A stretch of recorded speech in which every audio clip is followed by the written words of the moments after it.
Hello there. This is my first attempt in doing a Chesterton podcast with my friend reading and discussing the first chapter of Tremendous Trifles. Enjoy. I'm Miss C, and I am a literature teacher. I'm also a practicing Catholic. I teach at a Catholic school. And then my interest in Chesterton was probably from college. I probably had to read a couple of his works, but it's been a while since I've read anything. So it's good just to revisit. And just being in like the Catholic world, people always reference him, and he's still widely read today. So Yeah, and me being a Protestant Calvinist, I did not know that much about Chesterton other than the Babylon Bee talking about him and just like brief mentions from other people that are related to Tolkien or C.S. Lewis or something probably. yeah, he's in definitely the same vein of the writers of that time. Yeah. I guess let's just start with what do you know about G.K. Chesterton in general? He's a master of wit and paradox. So you'll see that a lot in his writings. I can't give a set bio. Like, I wouldn't know to tell you when he was born and that sort of thing. But he is a well-respected Catholic essayist, and his work is still very popular today. Right. I just know him as the guy that apparently C.S. Lewis read that got him converted. Yes. Reading The Everlasting Man, apparently. And as I joke, the patron saint of the Babylon Bee. That's pretty funny. I went to a conference this week for work, and he was referenced 3 times by speakers. So he's still widely read and referred to. Do you know anything about this book? I don't. What was it called again? Tremendous Trifles. And that's another example of his paradox, because something that's a trifle is something small, something that's like insignificant, and to have it be tremendous, right? So he's always a master of that paradox. So I've been trying to figure out what book or just essay or anything that we can go through Chesterton that might be good.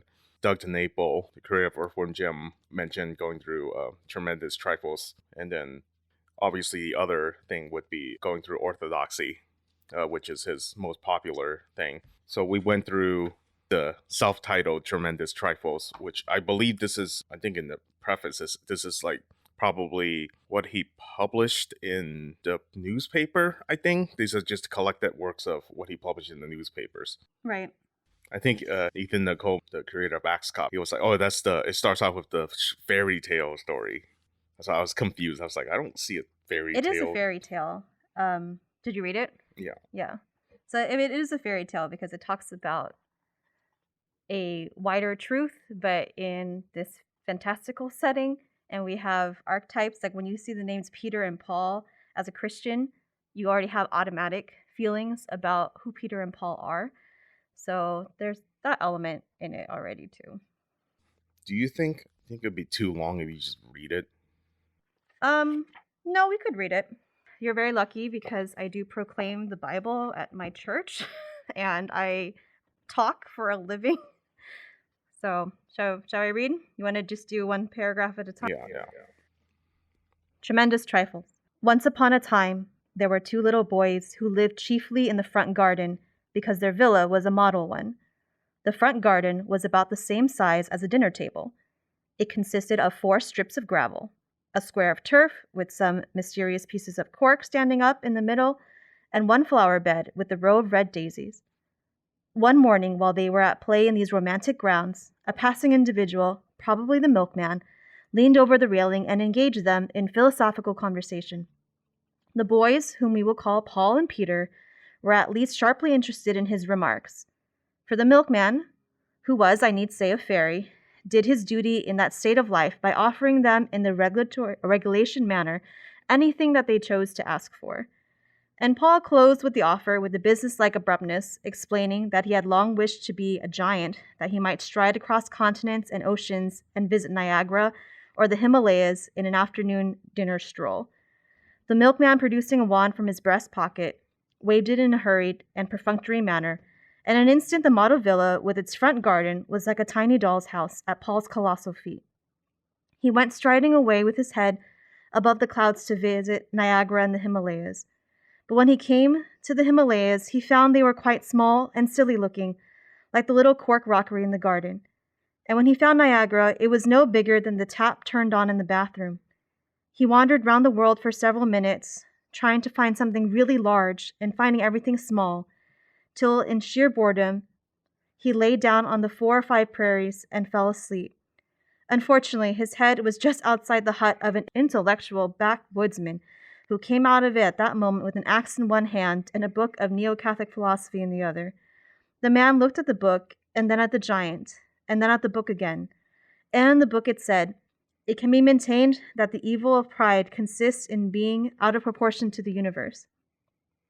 So the backwoodsman put his book down, took his axe, and working 8 hours a day for about a week, cut the giant's head off, and there was an end of him.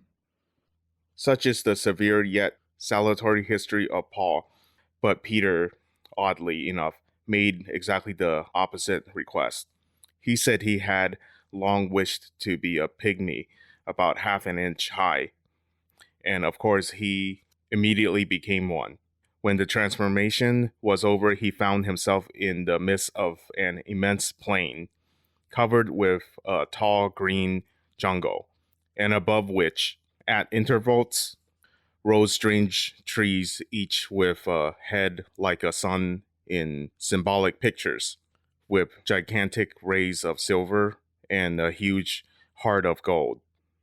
Toward the middle of this prairie stood up a mountain of such romantic and impossible shape, yet of such stony height and dominance, that it looked like some incident of the end of the world. And far away on the faint horizon, he could see the line of another forest, taller and yet more mysterious, of a terrible crimson colored, like a forest on fire forever. He set out on his adventures across that colored plain, and he has not come to the end of it yet. Such is the story of Peter and Paul, which contains all the highest qualities of a modern fairy tale, including that of being wholly unfit for children. And indeed, the motive with which I had introduced it is not childish, but rather full of subtlety and reaction. It is, in fact, the almost desperate motive of excusing and palliating the pages that followed. Peter and Paul are the two primary influences upon European literature today, and I may be permitted to put my own preference in its most favorable shape, even if I can only do it by which little girls call telling a story. I need scarcely say that I am the pygmy. The only excuse for the scraps that follow is that they show what can be achieved with a commonplace existence and the sacred spectacles of exaggeration. The other great literary theory, that which is roughly represented in England by Mr. Rudyard Kipling, is that we moderns are to regain the primal zest by sprawling all over the world, growing used to travel and geographical variety, being at home everywhere, that is, being at home nowhere. Let it be granted that a man in a frock coat is a heart-rending sight, and the two alternative methods still remain. Mr. Kipling's school advises us to go to Central Africa in order to find a man without a frock coat. The school to which I belong suggests that we should stare steadily at the man until we see the man inside the frock coat. If we stare at him long enough, he may even be moved to take off his coat to us, and that is a far greater compliment than his taking off his hat. In other words, we may, by fixing our attention almost fiercely on the facts actually before us, force them to turn into adventures, force them to give up their meaning and fulfill their mysterious purpose. The purpose of the Kipling literature is to show how many extraordinary things a man may see if he is active and strides from continent to continent like the giant in my tale. But the object of my school is to show how many extraordinary things even a lazy and ordinary man may see if he can spur himself to the single activity of seeing. For this purpose, I have taken the laziest person of my acquaintance, that is myself, and made an idle diary of such odd things as I have fallen over by accident, in walking in a very limited area at a very indolent pace. If anyone says that these are very small affairs talked about in very big language, I can only gracefully compliment him upon seeing the joke. If anyone says that I am making mountains out of molehills, I confess with pride that it is so. I can imagine no more successful and productive form of manufacture than that of making mountains out of molehills. But I would add this not unimportant fact that molehills are mountains. One has only to become a pygmy like Peter to discover that. I have my doubts about all this real value in mountaineering, in getting to the top of everything and overlooking everything. Satan was the most celebrated of alpine guides when he took Jesus to the top of an exceedingly high mountain and showed him all the kingdoms of the earth. But the joy of Satan in standing on the peak is not a joy in largeness, but a joy in beholding smallness, in the fact that all men look like insects at his feet. It is from the valley that things look large. It is from the level that things look high. I am a child of the level and have no need for that celebrated alpine guide. I will lift up my eyes to the hills from whence cometh my help, but I will not lift up my carcass to the hills unless it is absolutely necessary. Everything is in an attitude of mind, and at this moment I am in a comfortable attitude. I will sit still and let the marvel and the adventurers settle on me like flies. There are plenty of them, I assure you. The world will never starve for want of wonders, but only for want of wonder. The world will never starve for want of wonders, Mm-hmm. but only for want Of wonder. of wonder. The distinction is with that S, with wonders with the S and wonder without. So, I actually laugh out loud sometimes reading his work. He really is a humorist. Well, at the This is literally just the introduction to about why he wrote this. It's just because I'm here to write these essays about the small things. oh, is it? Yeah. I didn't realize that. Well, I haven't read the rest of it, but this is the idea. He's saying, like Kipling, that's the guy who wrote Jungle Book and like all the adventure type stories. So he's saying there's those two schools of thought. We can have literature that has us go beyond the world for us, but that's like the giants. That's Peter. Is that Peter? No, that's Paul in that first part of the fairy tale, but there's a danger to be wanting so big to see so much. And his school of thought, what Chesterton is saying is like, I'm going to go with the small things. I'm going to make the mountain out of a molehill, something so small, but I'm going to write about it as if it's grand. And I think that's what sets up the rest of the book, but I don't know because I did not read the other essays. Yeah, well, at least the second one I did read it, but I didn't take notes on it. A piece of chalk, which I guess it is. He's going to write about his everyday life. He talks about it. He says, for this purpose, I have taken the laziest person of my acquaintance, that is myself, and made an idle diary of such odd things as I have fallen over by accident, in walking in a very limited area in a very indolent pace. So it's his diary about the odd things, his small things. So that makes sense, piece of chalk. But also for him, those small things are symbols for larger themes in modern life and society. I can't comment because I didn't read the rest of it. Yeah. Well, if you look at the preface really quickly, you probably... Yeah, so it's like, let us be ocular athletes. So like ocular shooting with the eyes, to see things differently, to see the ordinary in a different way. Exercising the eyes, that's what he's saying. And that's what he talks about too earlier in that paragraph that I read about seeing the man inside the coat. It's like really seeing things just in a different perspective.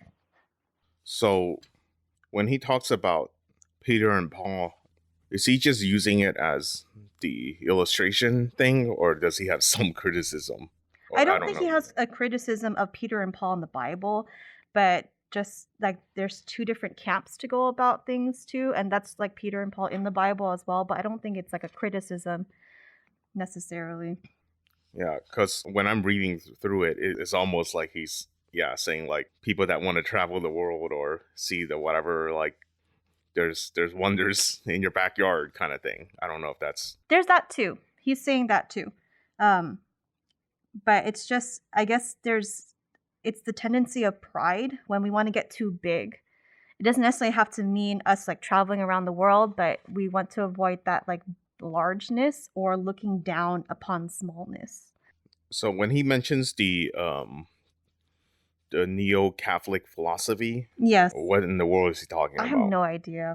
I was trying to think about, like, if I was really annotating this, that would be my question mark. Like, what book is he talking about? Because there could be lots of books or theologians at that time, but I'm not sure. So I probably have to look up, because it's probably is a book, because there's that quote: "It can be maintained that the evil pride consists in being out of proportion to the universe." I'll have to do research and find out, or one of us can do research and find out. Yeah. But I mean, that's pretty apt. That's what he's saying here. Don't be out of proportion. And this actually ties in with Chapter 2 of Orthodoxy, where he does talk about kind of that idea of not being more. Where was that quote that I had? Like the earth being large and the cosmos being small. So that one's in Chapter 2 of Orthodoxy. Yeah. This is what I like to do for literature too, especially if we're doing an author study, is seeing the themes throughout all the works. This works once we've read everything, but if you have a taste of it, you're able to compare with his other essays and writings too. Well, my comprehension skills isn't high enough. Don't worry. Even though I try to do all those things. It's okay. But, that's why I'm here as a literature teacher. Let's see. Oh, and yeah, just to preface, I am not an expert on anything. I approach the world by being a student. Because I'm a teacher, I always want to be like learning and questioning.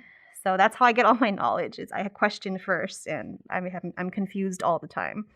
Yeah, well, I'm not saying that you're going about it with knowledge. I'm saying that you're, I guess, asking the right questions. And then, I'm like, what questions? This looks interesting. That's okay. That's where to start. Like that's where, and you want to make personal connections too, so that way it informs the way you study any work of literature. And then you can go to find the context as well, but it also starts with just your own personal thoughts. That's fine too. I like this. I really did like this.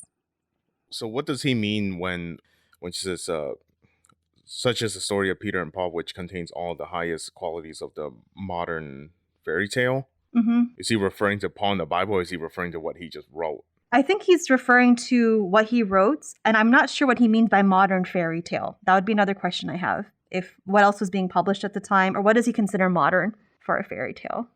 I don't think it's talking about the Bible necessarily. Because then later in that paragraph, he says, influence upon Peter and Paul are the two primary influences upon European literature today. I think it's going to be not necessarily Peter and Paul, the stories in the Bible, but who they are as archetypes.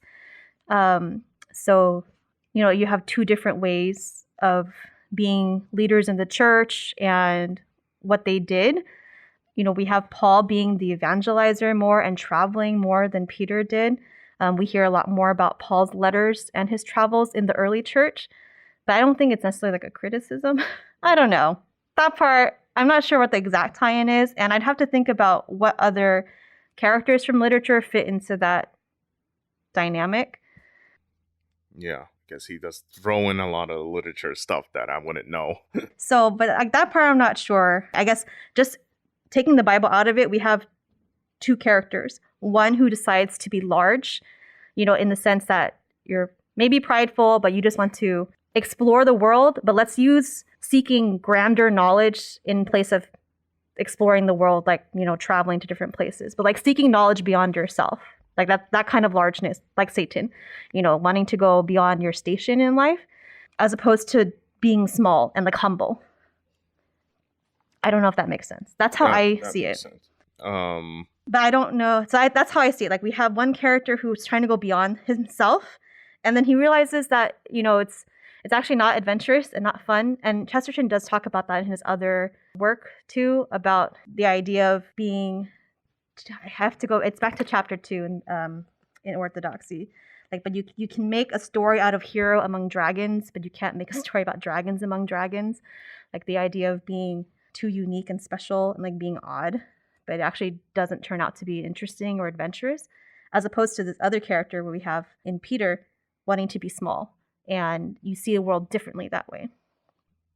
So do you know, I don't know, unless you already mentioned it, I just blanked. So he's, mentioning those authors or whatever they are? Yeah, Kipling. He wrote the Jungle Book. Right. Yeah.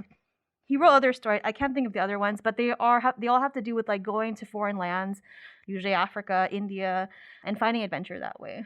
And then the frock coat part, I know you mentioned it already, but is he just referring that as a metaphor, or there's more to it? I think it's just a metaphor. I could be wrong, but I just saw it as a metaphor. Like the clothes that you wear, what covers you. Yeah, I think that's it. It's not literal too. Like you're going to Africa to find these people who don't wear clothes, and in which case, like if we're going with that kind of way, like that's anthropological, where people are just trying to find out about human societies and human nature, and you have to go study these tribes and things to find that out. But I think Chesterton's saying that we can just be here and be with the people that are here and just stare at him long enough, see with new eyes, and that we can have meaning that way too. Yes, it's forced to give up their meaning and fulfill their mysterious purpose. I mean, essentially, this is actually how I live my life. I actually had a conversation with my husband about this, that we're kind of opposites. He is probably the one that explores the world, but I'm the one that sees the world with these eyes of like the small things, not wanting to go beyond myself. I really like the last line. Like, really, the world will never starve for want of wonders, but only for want of wonder. Guess you could elaborate on that, since I don't have much. I think we already went through all of it. I guess the only thing we have is the Alpine's Guide or whatever. Yeah, But so alpine means just mountain, like the tallest, like tall mountain. So it just refers back to when the temptation in the desert, where Satan is tempting Jesus. But I think for that last line is there's like the wonders of the world. That's what people think about when they hear wonders with that S, especially when it's about geography. So we're not going to starve for want of wonders of that. We have it. We've traveled the world, so we're not hungry for that. But we will starve from want of wonder. It's the verb wonder, not the noun. So wonders with the S is the noun. It's like the Himalayas, right? Seven wonders of the the seven world. wonders of the world. But the other want of wonder is like just mystery, the supernatural in the world. Like we can say as Christians, like the spiritual, but we will starve from that. We will want that. And that's why we need to see the world as Peter with the little eyes. There's like two layers of things. And he talks later on too about materialism in orthodoxy. So that's where I'm making a lot of my connections. Yeah.